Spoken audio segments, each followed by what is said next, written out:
The territory of Singapore has 64 islands.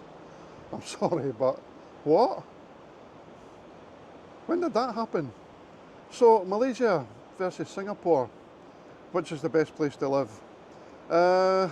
Malaysia, you've got beautiful islands, you've got vast rainforest jungles, if you like, wildlife, tigers, elephants.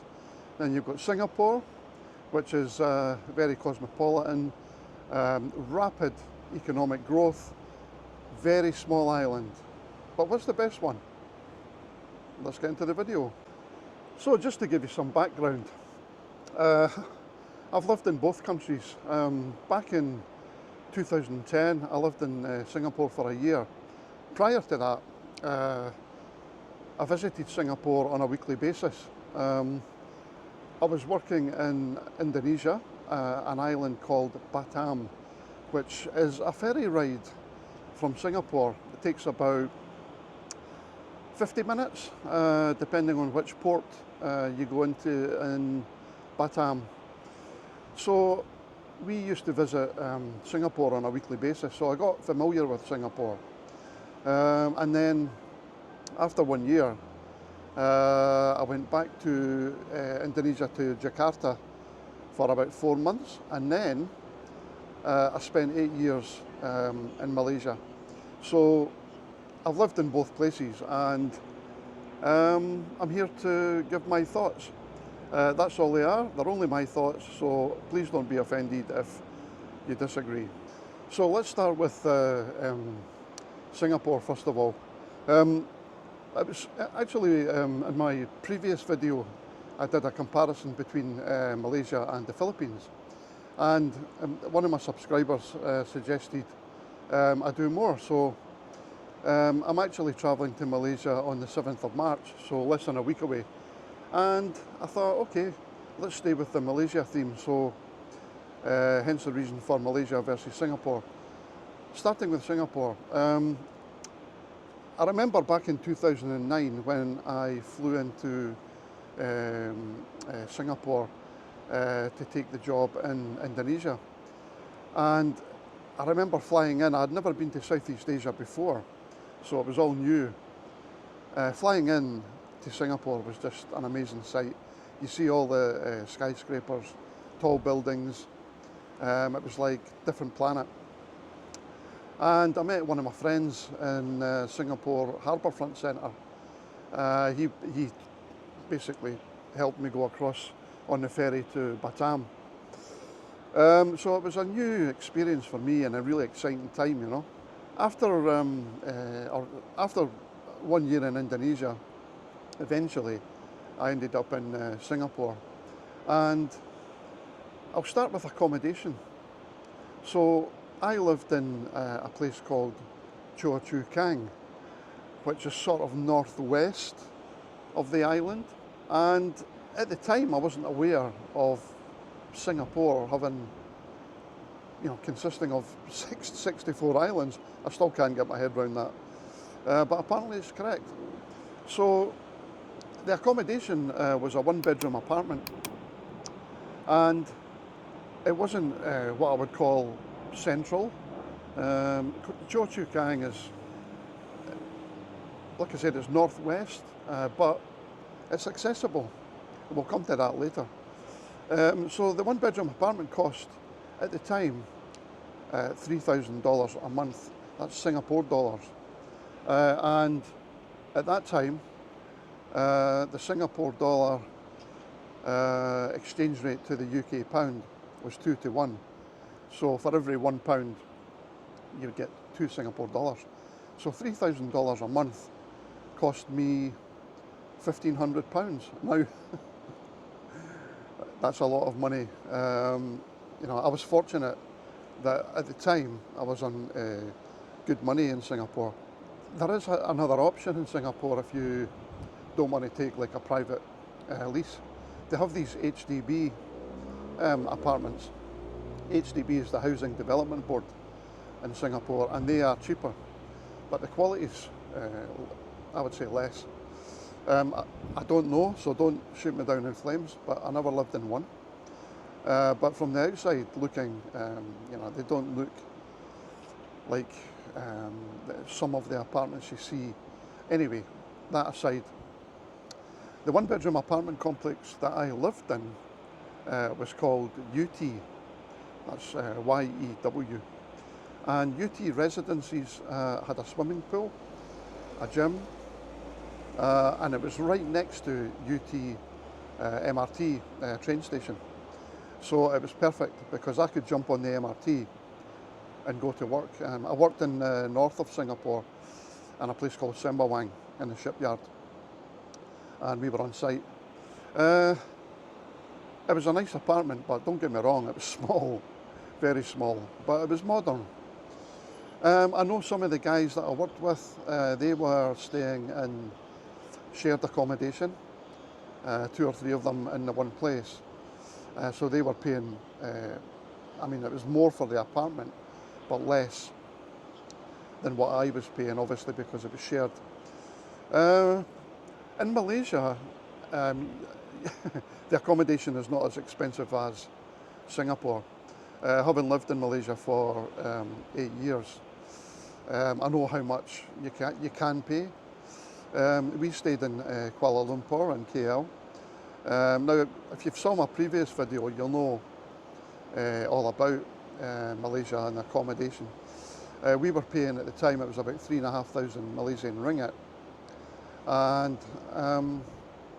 it's nowhere near what the Singapore price was. It's like half the price, and we had a 3-bedroom, 3-bathroom apartment, also with swimming pool and gym. So you get more for your money in Malaysia when it comes to accommodation, absolutely, without a doubt.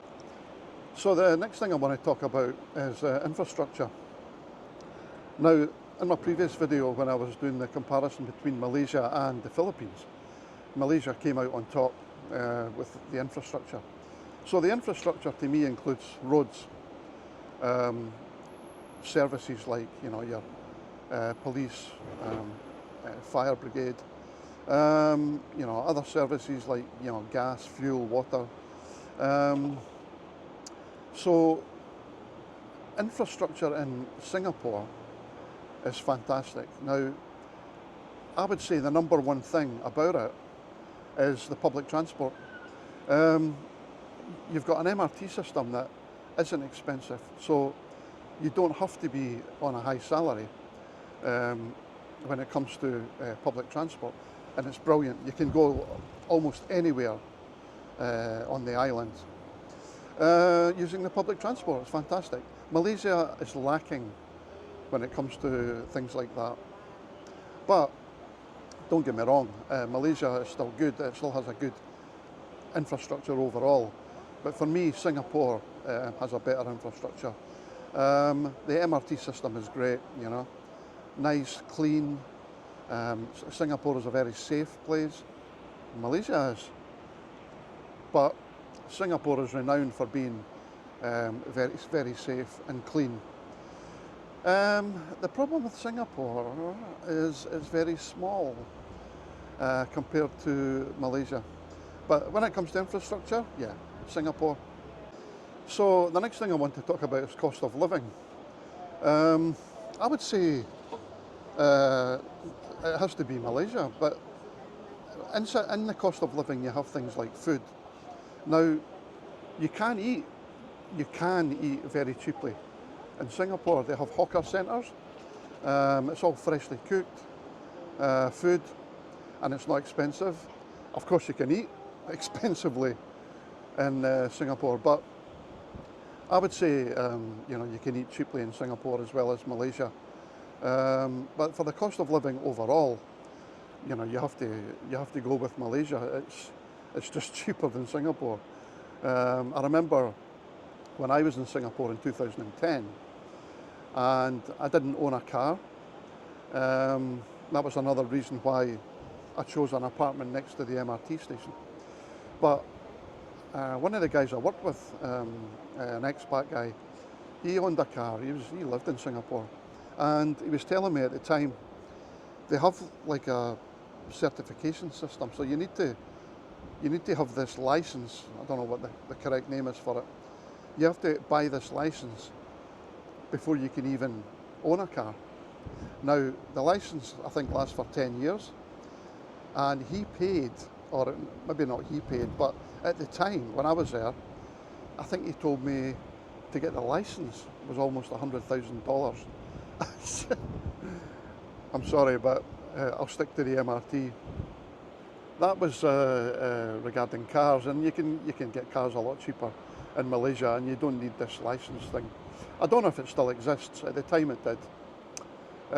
So cost of living for me, Malaysia. So I want to talk now about entertainment. Singapore has plenty of entertainment, that's for sure. But you know, you will spend a lot of money, especially when it comes to bars, nightclubs, restaurants. If you go down Orchard Road, which is, you know, it's one of the main sort of shopping streets in Singapore, there's a lot of bars and restaurants there, but you know, they're expensive. I used to drink in Tanglin Road, which is adjacent to Orchard Road, but sort of like parallel with it. And there was a wee bar there called, I think it was called the Aussie Bar. And I used to drink in there before I went to Orchard Road because it was cheaper, and it was good. Nice little bar, you know, we had some good nights in there. So entertainment in Malaysia, you've got plenty of entertainment, especially if you're in KL. I would say 50-50 between Malaysia and Singapore when it comes to entertainment. Probably more live music in Malaysia, I think. Yeah, but Singapore has got some nice areas as well. It's not just Orchard Road. There's some really good areas where you can find really good entertainment. Maybe 50-50 between the two. When it comes to tourist attractions, Singapore has a lot to offer. Don't get me wrong. When I was there, I mean, I was only there for a year, but they have Universal Studios on Sentosa Island. Sentosa Island is just off the south coast of Singapore. It's not man-made. It's not a man-made island, which is a lot of people think. You know, it's not. It's been developed over the years, and you can take a cable car from forget the name of the place, but it goes through Harbourfront Centre and onto Sentosa Island across the water. And then when you get to Sentosa Island, it's just fantastic, you know. Loads of bars and restaurants on the beaches. You've got Universal Studios, top hotels. And on the east coast, I think it's the east coast of Sentosa, you have Sentosa Cove, which is the only gated community in Singapore. And if you've got money, that's the place to be. Apparently some of the houses go for $16 million. Yeah. So, yeah, how the other half live, huh? But Sentosa is great to visit. But, you know, on the sort of main island of Singapore, you've got loads going on, you know. Definitely plenty of entertainment. They also have a zoo, which was near Choa Chu Kang, where I lived. Malaysia, tourist attractions, not entertainment. So they've got the zoo there, they've got plenty things to visit. You've got Chinatown, loads to do in Singapore. But the problem is it's small. So when it comes to tourist attractions, you know, is there more in Malaysia? Don't know. I mean, the big hitters like Batu Caves, you know, Malaysia also has a zoo. They have an elephant reservation, which is great to visit, you know, if you've got kids. I would say maybe sort of 50-50. But when it comes to tourist attractions, Malaysia has more islands. So, and absolutely fantastic islands, you know. You've got, the ones I've been to was Redang, Parente and Langkawi. You've also got Tioman Islands in the south. Malaysia has more than 800 islands, and I was shocked at that as well.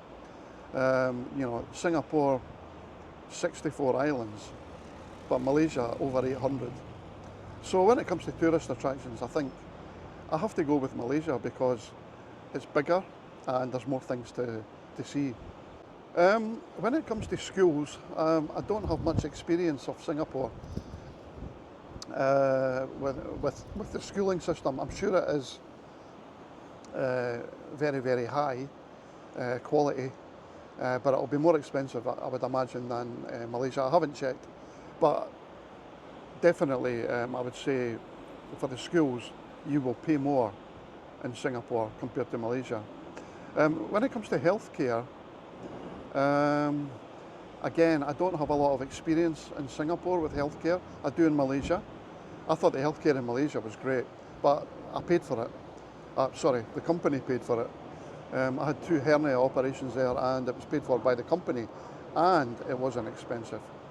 1,800 UK pounds for each one. So I don't know, I don't have any personal experience of the healthcare in Singapore, but I would imagine it's very, very high. So, locals and culture. Sorry, this camera is about to blow away, I think.